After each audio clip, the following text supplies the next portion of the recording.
خدا کی ذات اور صفات۔ اللہ ایک ہے، اللہ پاک ہے، اللہ بے مثال ہے، اللہ بے عیب ہے، ہر کمال اور خوبی کا جامع ہے۔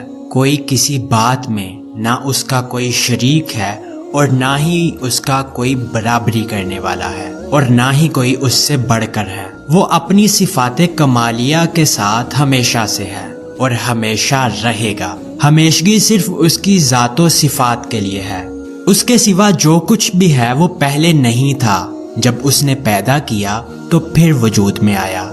وہ اپنے آپ ہے، اس کو کسی نے پیدا نہیں کیا۔ نہ وہ کسی کا باپ ہے اور نہ ہی کسی کی اولاد ہے، نہ اس کی کوئی بیوی ہے اور نہ ہی وہ کسی کا رشتہ دار ہے۔ وہ سب سے بے نیاز ہے، وہ کسی بات میں کسی کا محتاج نہیں اور سب اس کے محتاج ہیں۔ روزی دینا، مارنا، پیدا کرنا سب اس کے اختیار میں ہے۔ وہ سب کا مالک ہے، جو چاہے کرتا ہے۔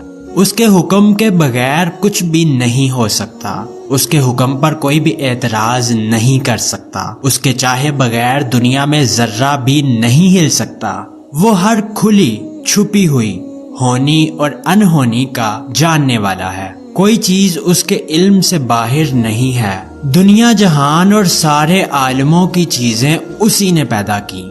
سب اس کے بندے ہیں۔ وہ اپنے بندوں پر ماں باپ سے زیادہ مہربان ہے، رحم کرنے والا ہے، بخشنے والا ہے، توبہ قبول فرمانے والا ہے۔ اس کی پکڑ نہایت سخت ہے۔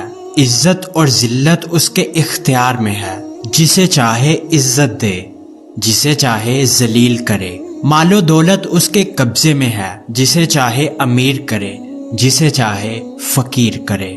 تو اے طالب حقیقت، یہ تھا عقیدہ توحید۔